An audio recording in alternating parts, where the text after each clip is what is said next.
नमस्कार। आज देश की तमाम फटाफट खबरों में आपका स्वागत है। आप न्यूज़ के चैनल इसलिए देखो क्योंकि आपको सही सूचना प्राप्त करनी है। सही सूचना आपको इसलिए प्राप्त करनी है क्योंकि आपका मन में यदि अगर गलत सूचनाएं प्राप्त करने जा रहे हो तो आपका मन किसी के प्रति गंदगी भर सकता है, आपके मन में किसी के प्रति अपमान की बातें भर सकती है और उस भावावेश में आप कहीं कोई गलत काम नहीं कर बैठो। इसलिए आपको उन खबरों पर ध्यान देना चाहिए जो पेट्रोल से बढ़ती हुई महंगाई है, बेरोजगारी है और ऐसी जो समस्याएं जो आपने कोरोना काल में भुगती हो, उन पर क्या समस्याओं का समाधान की बात की जा रही है। तो ऐसे समाचार चैनलों को बढ़ावा दें या ऐसे समाचार चैनलों को देखें, क्योंकि हमारे शास्त्रों में कहा गया है कि जैसा देखेंगे वैसे ही हमारा आचरण हो जाएगा। तो बढ़ते हैं खबरों की ओर। दिल्ली एनसीआर में प्रदूषण की स्थिति पिछले 1-2 दिन में कुछ ठीक हुई, लेकिन यह अब भी बेहद खराब स्तर पर बरकरार है। दिल्ली की वायु गुणवत्ता में रविवार को कुछ सुधार देखा गया, लेकिन AQI बेहद खराब की श्रेणी में है। इसी बीच दिल्ली के पर्यावरण मंत्री गोपाल राय ने कहा कि उनकी सरकार सोमवार को सुप्रीम कोर्ट में लॉकडाउन प्रस्ताव जमा करेगी ताकि प्रदूषण को और कम किया जा सके। दिल्ली में वायु गुणवत्ता रविवार को गंभीर श्रेणी से सुधरकर बेहद खराब की श्रेणी में पहुंच गई और 24 घंटे का औसत वायु गुणवत्ता सूचकांक 330 दर्ज किया गया। एक दिन पहले 437 पर था। शुक्रवार को एयर क्वालिटी सूचकांक 471 दर्ज किया गया था। यह इस सीजन का अब तक का सबसे खराब स्थिति में था। दिल्ली के पर्यावरण मंत्री गोपाल राय ने कहा कि सरकार सोमवार को उच्चतम न्यायालय में लॉकडाउन और उसके तौर तरीकों पर एक प्रस्ताव पेश करेगी। इससे पहले सुप्रीम कोर्ट ने शनिवार को प्रदूषण के स्तर में वृद्धि को आपात हालात करार दिया था और राष्ट्रीय राजधानी में लॉकडाउन का सुझाव दिया था। मराठी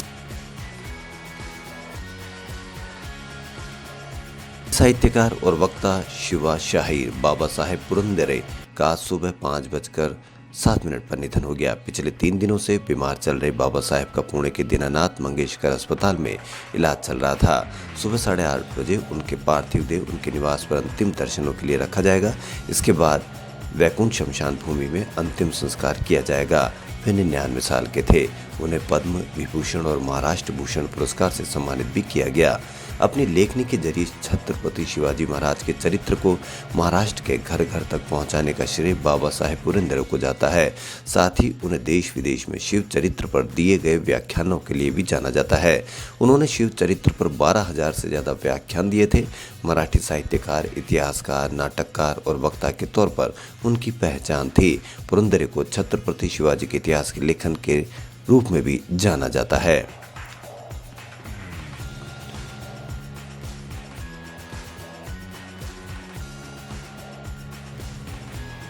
रक्षा मंत्रालय ने इतावली कंपनी लियोनार्डो SPA और उनकी सहायक अगस्ता वेस्टलैंड से औपचारिक रूप से प्रतिबंध हटा लिया है, क्योंकि उनके नाम उन कंपनियों की अद्यतन सूची में शामिल नहीं है जिनके साथ कारोबारी लेन देन पर रोक है।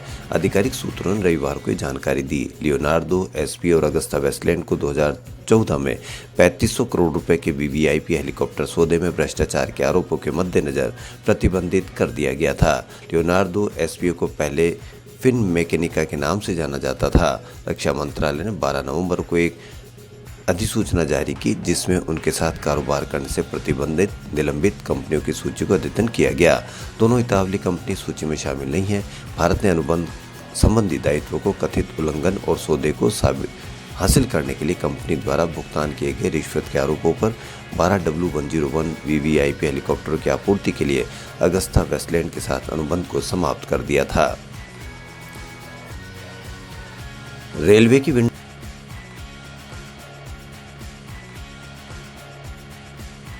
टिकट बुकिंग सेवा अगले 7 दिनों तक प्रभावित रहेगी। रेलवे यात्री आरक्षण प्रणाली PRS यात्री सेवाओं को सामान्य करने के लिए अगले 7 दिन तक रात के समय 6 घंटे ये सेवाएं बंद रहेगी। रेल मंत्रालय ने रविवार को कहा कि ये कदम प्रणाली के डेटा, नई ट्रेन संख्या और अन्य कार्यों के उन्नयन के लिए है। रेलवे ने कहा कि चूंकि सभी मेल एक्सप्रेस ट्रेनों में बड़ी मात्रा में पूर्ववर्ती और वर्तमान यात्री बुकिंग डेटा का अद्यतन किया जाना है, इसे सावधानीपूर्वक श्रृंखलाबद्ध चरणों में करने की योजना बनाई गई है। इसके चलते टिकटिंग सेवाओं पर पड़ने वाले प्रभाव को कम करने के लिए इस कार्य को रात के घंटों के दौरान किया जाएगा। उसने कहा कि ये गतिविधि 14 और 15 नवंबर की दरमियानी रात से शुरू होकर 20 और 21 नवंबर की रात तक चलेगी। ये गतिविधि रात 11:30 बजे से शुरू होकर सुबह 5:30 बजे तक समाप्त होगी। रेलवे ने कहा कि इन 6 घंटों के अवधि के दौरान टिकट आरक्षण, वर्तमान बुकिंग, रद्दीकरण, पूछताछ सेवाओं जैसी कोई यात्री आरक्षण प्रणाली सेवाएं उपलब्ध नहीं होगी। T20 वर्ल्ड कप 2021 का चैंपियन मिल गया है। दूसरी बार फाइनल में पहुंचे ऑस्ट्रेलिया ने न्यूजीलैंड को हराकर खिताब जीत लिया। चैंपियन ऑस्ट्रेलिया को ट्रॉफी के साथ लगभग 12 करोड़ रुपए और रनर अप न्यूजीलैंड को लगभग 6 करोड़ रुपए प्राइज मनी मिली। वहीं सेमीफाइनल टीमें पाकिस्तान और इंग्लैंड को लगभग 3 करोड़ रुपए मिले। टीम इंडिया भी खाली हाथ नहीं रही। सुपर 12 से बाहर हुई टीमों को आईसीसी ने लगभग 52 लाख रुपए दिए।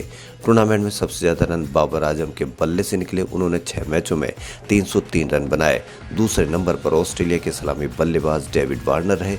इस धाकड़ बल्लेबाज ने 7 मैचों में 289 रन बनाए। वहीं तीसरे नंबर पर पाकिस्तान के ही मोहम्मद रिजवान है।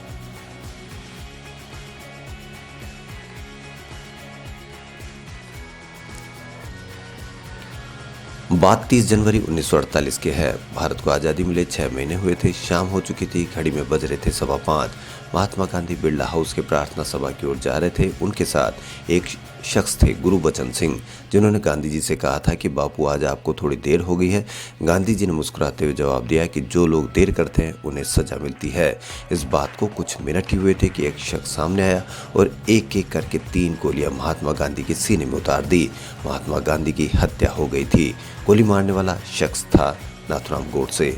गोडसे तो पहले ही महात्मा गांधी की हत्या कर देता। उसने हत्या की साजिश दिल्ली रेलवे स्टेशन के वेटिंग रूम में रची थी, लेकिन उस वक्त गोडसे का मन बदल गया था। 8 महीने तक गांधी जी की हत्या का केस लाल किले में बनी ट्रायल कोर्ट में चला। इस दौरान 149 चश्मदीद गवाह और अन्य गवाह शामिल रहे। 10 फरवरी 1949 को जज आत्मचरण की अदालत ने नाथूराम गोडसे और नारायण आप्टे को फांसी की सजा दी। बाकी 5 लोग विष्णु करकरे, मदनलाल पाहवा, शंकर किस्तैया, गोपाल गोडसे और दत्ता परचुरे को उम्र कैद की सजा सुनाई गई। विनायक दामोदर सावरकर को बरी कर दिया गया। हाईकोर्ट ने किस्तैया और परचुरे को भी बाद में रिहा कर दिया। फांसी वाले दिन गोडसे से मिलने उसके परिजन भी अंबाला जेल पहुंचे थे। 15 नवंबर 1949 को नाथूराम गोडसे और नारायण आप्टे को फांसी दी गई।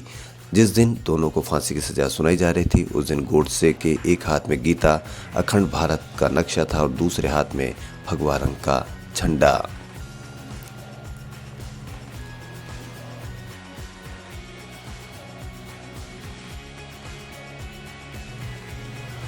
एक्टर अक्षय कुमार इन दिनों हाल ही में रिलीज हुई अपनी फिल्म सूर्यवंशी को लेकर चर्चा में। अब खबर आ रही कि अक्षय कुमार जल्दी अपनी अपकमिंग फिल्म पृथ्वीराज में नजर आने वाले हैं। इस फिल्म में अक्षय के साथ miss world Manushi Chhillar screen share करती नजर आएगी। मानुषी पृथ्वीराज के जरिए बॉलीवुड डेब्यू करने जा रही है। इसी बीच फिल्म को लेकर एक बड़ा अपडेट सामने आ रहा है। मेकर्स ने पृथ्वीराज के टीजर को रिलीज डेट का ऐलान कर दिया है। फिल्म का टीजर आज यानी 15 नवंबर को रिलीज किया जाएगा।